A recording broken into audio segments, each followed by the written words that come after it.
राजकीय, सामाजिक आणि सांस्कृतिक घडामोडींचं वर्तमान चित्र दाखवणाऱ्या ठाणे वर्तमानमध्ये मी नितीन बोरसे आपलं पुन्हा एकदा हार्दिक स्वागत करतो। सादर करीत आहोत आजच्या ठळक बातम्या। नवी मुंबई आणि ठाणे यांना जोडणाऱ्या कळवा पुलाची अवस्था बिकट झाली आहे। ब्रिटिशकालीन पूल असल्याने तो वाहनाच्या रहदारीसाठी बंद करण्यात आला होता, मात्र धोका वाढल्याने आता कळवा पुलाची पाहणी करूनच खात्री करण्यात येणार आहे। तोपर्यंत लवकरच कळवा पूल दुचाकी आणि पादचाऱ्यांसाठी देखील बंद करण्यात येणार आहे। पाणबुडीच्या सहाय्याने पुलाच्या पिलरच्या क्षमतेचा आढावा घेण्यात येणार असल्याची माहिती हाती आली आहे। IITच्या अहवालानंतर आता ठाणे महानगरपालिका या संदर्भात निर्णय घेणार आहे। रायगडमधील सावित्री नदीवरील पूल पडल्यानंतर ठाण्यातील कळवा येथील ब्रिटिशकालीन पुलाची देखील अवजड वाहनांसाठी बंद करण्यात आला होता। या पुलाचा धोका वाढला आहे, त्यामुळे त्याच्या सक्षमतेची चाचणी करण्यात येणार आहे। यासाठी हा ब्रिटिशकालीन पूल किती खोलवर आहे याची माहिती उपलब्ध नसल्याने पुलाच्या पिलरची अवस्था कशी आहे याची परीक्षण करण्यात येत आहे। त्यासाठी आता पाणबुड्यांचा देखील वापर करण्यात येत आहे। ठाण्यातील घोडबंदर रोडवरील उड्डाण पुलावर एका अज्ञात डंपरने धडक दिल्यामुळे दुचाकी स्वाराचा मृत्यू झाल्याची घटना घडली आहे। विशेष म्हणजे सदरचा अपघात झाल्यानंतर डंपर चालक फरार झाला असून त्याचा तपास पोलीस घेत आहेत। ठाण्याहून घोडबंदर रोडकडे जाणाऱ्या उड्डाण पुलावर माचीवाडा येथे सदरचा अपघात घडला आहे। पोलिसांनी अज्ञात दुचाकी स्वाराचा मृतदेह शवविच्छेदनासाठी पाठवला असून या प्रकरणाचा पुढील तपास पोलीस करत आहेत। या घटनेनंतर उड्डाण पुलावर मोठ्या प्रमाणात वाहतूक कोंडी निर्माण झाली होती। ठाणे शहरामध्ये आता फायर ब्रिगेडचे बाईक मार्शल्स उपलब्ध असणार आहे। छोट्या स्वरूपाच्या आगीवर नियंत्रण मिळवण्यासाठी फायर ब्रिगेडच्या वतीने अशा प्रकारच्या 6 बाईक मार्शल्सना सिद्ध केलं आहे। त्यांच्याकडे छोट्या स्वरूपाच्या गल्लीबोळातल्या आग विझवण्यासाठीची सर्व यंत्रणा या फायर ब्रिगेड मार्शल्सकडे उपलब्ध असणार आहे। अत्याधुनिक अशा प्रकारची ही यंत्रणा त्यांच्याकडे उपलब्ध असल्याने छोट्या मोठ्या आगींवर त्वरित नियंत्रण मिळवणं शक्य होणार आहे। त्यामुळे जीवित आणि मालमत्तेची हानी कमी करण्यामध्ये ठाणे महानगरपालिकेला यश येऊ शकणार आहे। आज महापौर श्री संजय मोरे, पालिका आयुक्त श्री संजीव जयस्वाल, सह आयुक्त श्री सुनील चव्हाण यांच्या उपस्थितीमध्ये आज या फायर ब्रिगेड मार्शल्सच्या गाड्यांचं ओपनिंग करण्यात आलं। या आणि इतर बातम्या मात्र एका छोट्याशा जाहिरातीनंतर। तिळतेलाचा दीप लाविता अखंड देवा पुढती, दिव्यास पाहून लक्ष्मी येते घेऊन सात्विक शांती। पितांबरी दीपशक्ती तीळ तेलाचाच लावा देवांपुढे दिवा, कमी तेलात काजळीशिवाय अधिक प्रकाश मिळवा।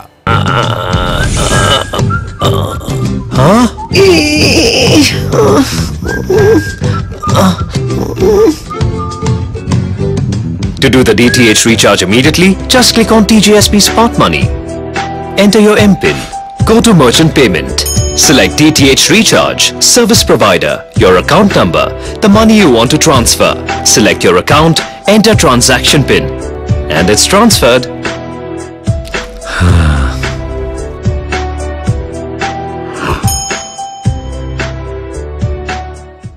बॅरॉन मेन्स स्टुडिओचा लगसराई धमाका, 50% महासेल। किती? 50% महासेल। हो, कुठल्याही कपड्यांवर चक्क 50% ऑफ। बॅरॉन मेन्स स्टुडिओ, आमंत्रण हॉटेल जवळ, जिल्हा परिषदेसमोर, स्टेशन रोड, ठाणे। दूरध्वनी 02225304837। बॅरॉन मेन्स स्टुडिओ। बाहेरच्या देशात गेल्यानंतर आपण किती कौतुक करतो ना त्या देशाचं, किती स्वच्छ आहे ना इकडे, नाहीतर आपल्याकडे पहा।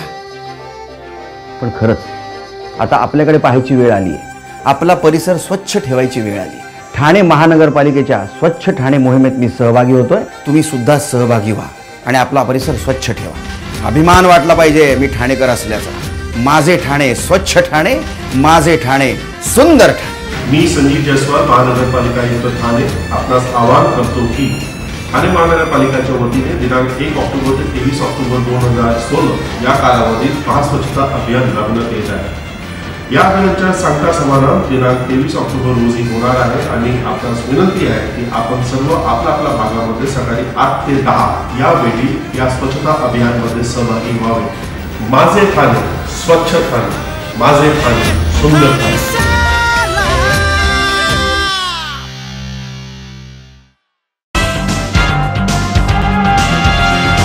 ठाणे शहरातील मोतीलाल हरगोविंदास विद्यालयाला सुमारे 125 वर्षांचा इतिहास आहे। दिनांक 2 नोव्हेंबर 2016 ते 2 नोव्हेंबर 2017 या वर्षामध्ये शतकोत्तर रौप्य महोत्सवी वर्ष साजरे होत आहे। या वर्षभरात माजी विद्यार्थ्यांच्या मदतीने विविध उपक्रमांचं आयोजन करण्यात येणार आहे। या उपक्रमांची सुरुवात बुधवार दिनांक 2 नोव्हेंबर 2016 रोजी होणार आहे। या निमित्ताने सकाळच्या सत्रामध्ये रौप्य महोत्सव समितीचे अध्यक्ष श्री बाळासाहेब चितळे, 90 वर्षांचे शाळेचे माजी विद्यार्थी श्रीधर हरी परांजपे यांच्या हस्ते सरस्वतीचं पूजन होऊन भव्य शोभायात्रा निघणार आहे। त्याचप्रमाणे या कार्यक्रमाला माजी विद्यार्थी न्यायमूर्ती अभय ओक आणि लोकसत्ताचे संपादक श्री गिरीश कुबेर हे देखील उपस्थित राहणार आहेत। संध्याकाळी आयोजित करण्यात आलेल्या विविध कार्यक्रमांमध्ये शाळेचे माजी विद्यार्थी विविध कार्यक्रम सादर करणार आहेत। त्याचप्रमाणे शतकोत्तर रौप्य महोत्सवी वर्षामध्ये जे कार्यक्रम होतील त्याची माहिती देणार आहेत। या संदर्भात आज एका पत्रकार परिषदेचं आयोजन करण्यात आलं होतं। शतकोत्तर रौप्य महोत्सवी वर्षामध्ये काही महत्त्वाचे प्रकल्प हाती घेण्यात आले आहेत। त्यामध्ये अद्ययावत ग्रंथालय, संपूर्ण संगणकीकरण, इंटरनेटची सुविधा, वाचन आणि अभ्यास कक्ष, त्याचप्रमाणे उत्तम चित्रकला कक्ष आणि आनंददायी शिक्षण हे उपक्रम या निमित्ताने हाती घेण्यात आले असल्याची माहिती आज घेण्यात आलेल्या एका पत्रकार परिषदेत देण्यात आली। ठाणे महानगरपालिकेची आजची सर्वसाधारण सभा गाजली। ते महानगरपालिकेच्या वतीने ठाणेकर नागरिकांना पाठवण्यात येत असलेल्या चुकीच्या पाणी बिलांमुळे ठाणे महानगरपालिकेच्या वतीने नागरिकांना सध्या पाणी बिलची देयकं पाठवण्यात येत आहेत। मात्र अव्वाच्या सव्वा अशा पद्धतीने ही देयकं आकारण्यात येत असल्याची माहिती आज ज्येष्ठ नगरसेवक श्री विलास सामंत यांनी सभागृहाच्या निदर्शनास आणून दिले। ज्येष्ठ नगरसेवक श्री अशोक वैते यांनी देखील या संपूर्ण प्रकरणामध्ये महानगरपालिकेने आता भूमिका घेण्याची गरज निर्माण झाली असल्याचं सांगितलं। नागरिकांना चुकीच्या पद्धतीने बिलं आकारली जात आहेत। अक्षरशः ॲट रँडम म्हणजे कशाही पद्धतीने ही बिलं आकारली जातात। त्यामुळे नागरिकांना मोठ्या प्रमाणात मनस्ताप सहन करावा लागत असल्याचं यावेळेस श्री अशोक वैती त्याचप्रमाणे नगरसेवक श्री मिलिंद पाटणकर यांनी सांगितलं। आपल्याला आलेली अव्वाच्या सव्वा बिलांची चौकशी करण्यास नागरिक ज्यावेळेस महानगरपालिकेच्या प्रभाग समित्यांमध्ये जातात त्यावेळेस नागरिकांना उडवाउडवीची उत्तरं दिली जातात।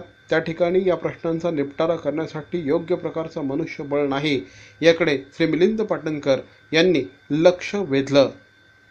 यावेळेस प्रशासनाच्या वतीने काही प्रमाणात चुकीची बिलं गेली असल्याचं कबूल करण्यात आलं। त्यामुळे ही सगळीच्या सगळ्या बिलांना तहकुबी देण्यात यावी, ही बिलं तूर्त स्थगित करावी अशा प्रकारची मागणी सभागृहाच्या वतीने करण्यात आली। या वाढीव बिलांना तूर्त स्थगिती देत असल्याची माहिती यावेळेस महापौर श्री संजय मोरे यांनी दिली। मात्र नागरिकांनी पूर्वीच्या दराने आपली बिलं चुकती करावीत असं आवाहन देखील यावेळेस महापौर श्री संजय मोरे यांनी केलं। 18 तारखेला TMTच्या धडकेमध्ये एका 13 वर्षीय मुलाला आपला प्राण गमवावा लागला होता। 18 तारखेला हा अपघात झाल्यानंतर या संपूर्ण कुटुंबाकडे ठाणे महानगरपालिकेने लक्ष नाही दिलं असा आरोप आज नगरसेविका सौ अपर्णा साळवी यांनी ठाणे महानगरपालिकेच्या सर्वसाधारण सभेत केलं। या मुलाच्या मृत्यूमुळे मुलाचं संपूर्ण कुटुंब अक्षरशः उद्ध्वस्त झालं आहे। त्यामुळे या कुटुंबातील एका व्यक्तीला ठाणे महानगरपालिकेमध्ये नोकरी द्यावी अशा आशयाचा ठराव आज करण्यात आला। मरावे परी अवयव रूपी उरावे, अवयव दानाचा हाच संदेश जनसामान्यांपर्यंत पोहोचवण्याचा संकल्प घेऊन निघाले आहेत ज्येष्ठ समाजसेवक माननीय नानजीभाई खिमजीभाई ठक्कर ठाणावाला।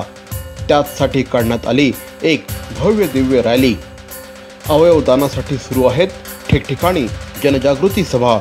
लक्षात ठेवा, आपला अवयव दानाचा संकल्प वाचवू शकतो कुणाचे तरी प्राण, दूर करू शकतो कुणाचं तरी अपंगत्व अगदी कायमचं, फुलवू शकतो अनेकांच्या संसारात सुखाचे बगीचे।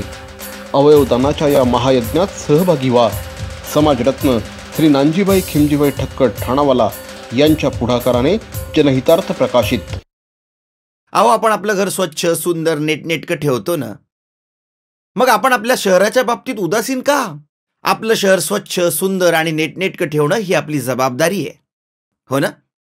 मग उचला फोन आणि विना परवाना होर्डिंग्स बॅनर्स कुठे दिसले तर 1800-222-108 या टोल फ्री क्रमांकावर कळवा. त्याची दखल त्वरित घेतली जाईल. लक्षात घ्या, आपला छोटासा सहभाग आपलं शहर स्वच्छ सुंदर आणि नेटनेटकं बनवू शकतो. ठाण्यातील स्टारफिश स्पोर्ट्स अकॅडमीचे 8 जलतरणपटू ऑक्टोबर 2016 मध्ये सारासोटा फ्लोरिडा USA येथे संपन्न होणाऱ्या जागतिक बायथल आणि ट्रायथल स्पर्धा 2016 साठी ठाण्याहून रवाना झाले आहेत. 8 ते 16 वर्ष वयोगटातील हे स्पर्धक असून या वयात त्यांनी स्वतःला सिद्ध केलं आहे. त्यांचे भविष्य निश्चितच उज्ज्वल होणार आहे, अशा शब्दात महापौर श्री संजय मोरे आणि आयुक्त श्री संजीव जयस्वाल यांनी या स्पर्धकांना शुभेच्छा दिल्या आहे. या स्पर्धेसाठी रवाना होण्यापूर्वी या सर्व जलतरणपटूंनी महापालिका आयुक्त श्री संजीव जयस्वाल आणि महापौर श्री संजय मोरे यांची भेट घेतली. या सगळ्यांना महापौरांनी शुभेच्छा दिल्या आहेत. बिग बी अमिताभ यांचं घर ज्यांनी दिवाळीमध्ये सजवलं त्या हेरम आर्ट्सने यंदा देखील ठाण्याच्या बाजारामध्ये अत्यंत वैशिष्ट्यपूर्ण अशा प्रकारचे आकाशकंदील आणले आहेत. हेरम आर्ट्स म्हणजे इको फ्रेंडली आकाशकंदील हे समीकरण गेल्या 10 ते 12 वर्षांमध्ये ठाणेकरांमध्ये अगदी फिट्ट बसलं आहे. त्यामुळेच चित्रपटसृष्टीतले अनेक मान्यवर कलावंत हेरम आर्ट्समध्ये येतात आणि आपले कंदील घेऊन जात असतात. आपली दिवाळी हेरम आर्ट्सबरोबर ते साजरे करत असतात. यंदा देखील हेरम आर्ट्सच्या वतीने पारंपरिक आकाशकंदिलांबरोबरच पणतीचे आकाशकंदील, स्टारचे आकाशकंदील असे वैविध्यपूर्ण आकाशकंदील संपूर्णपणे ठाणेकरांना उपलब्ध करून दिले आहेत.